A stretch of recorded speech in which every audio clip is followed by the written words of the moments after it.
He went out from there. He came into his own country, and his disciples followed him. When the Sabbath had come, he began to teach in the synagogue, and many hearing him were astonished, saying, "Where did this man get these things? And what is the wisdom that is given to this man, that such mighty works come about by his hands? Isn't this the carpenter, the son of Mary, and brother of James, Joseph, Judas, and Simon? Aren't his sisters here with us?" They were offended at him. Jesus said to them, "A prophet is not without honor, except in his own country, and among his own relatives, and in his own house." He could do no mighty work there, except that he laid his hands on a few sick folk and healed them. He marveled because of their unbelief.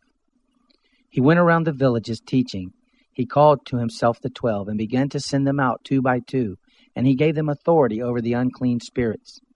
He charged them that they should take nothing for their journey except a staff only, no bread, no wallet, no money in their purse, but to wear sandals and not put on 2 tunics.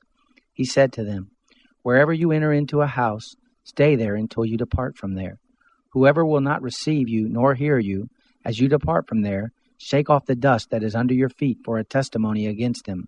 Assuredly, I tell you, it will be more tolerable for Sodom and Gomorrah in the day of judgment than for that city." They went out and preached that people should repent. They cast out many demons and anointed many with oil who were sick and healed them.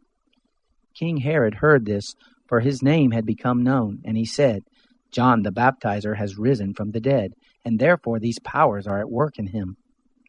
But others said, "It is Elijah." Others said, "It is the prophet, or like one of the prophets." But Herod, when he heard this, said, "This is John, whom I beheaded. He has risen from the dead."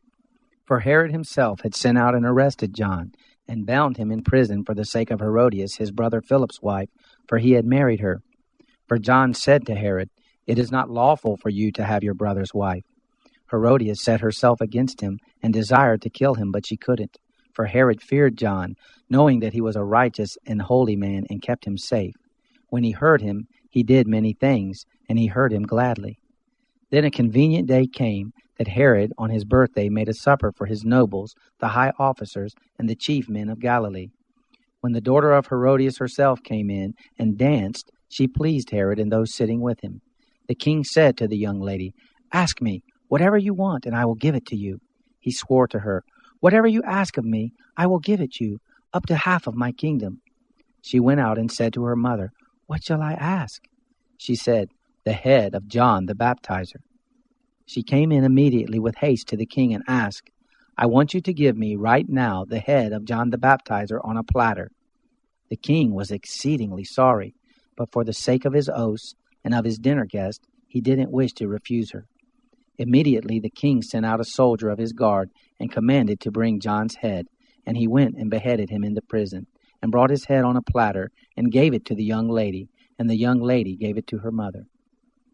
When his disciples heard this, they came and took up his corpse and laid it in a tomb. The apostles gathered themselves together to Jesus, and they told him all things, whatever they had done and whatever they had taught.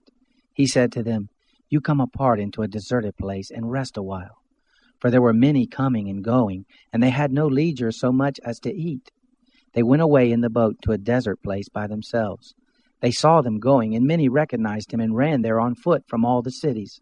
They arrived before them and came together to him. Jesus came out, saw a great multitude, and he had compassion on them, because they were like sheep without a shepherd, and he began to teach them many things. When it was late in the day, his disciples came to him and said, "This place is deserted, and it is late in the day. Send them away, that they may go into the surrounding country and villages and buy themselves bread, for they have nothing to eat." But he answered them, "You give them something to eat." They asked him, "Shall we go and buy 200 denarii worth of bread and give them something to eat?" He said to them, "How many loaves do you have? Go see." When they knew, they said, 5, and 2 fish. He commanded them that everyone should sit down in groups on the green grass. They sat down in ranks by hundreds and by 50s.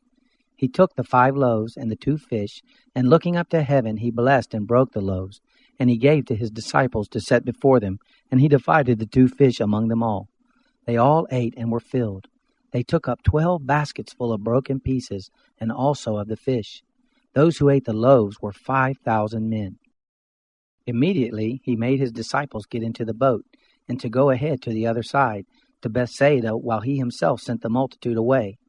After he had taken leave of them, he went up the mountain to pray. When evening had come, the boat was in the midst of the sea, and he was alone on the land. Seeing them distressed in rowing, for the wind was contrary to them, about the 4th watch of the night he came to them, walking on the sea.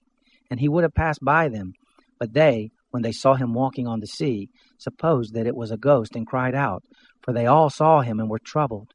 But he immediately spoke with them and said to them, "Cheer up, it is I, don't be afraid." He got into the boat with them, and the wind ceased, and they were very amazed among themselves and marveled, for they hadn't understood about the loaves, but their hearts were hardened. When they had crossed over, they came to land at Gennesaret and moored to the shore. When they had come out of the boat, immediately the people recognized him, and ran around that whole region, and began to bring those who were sick on their mats to where they heard he was.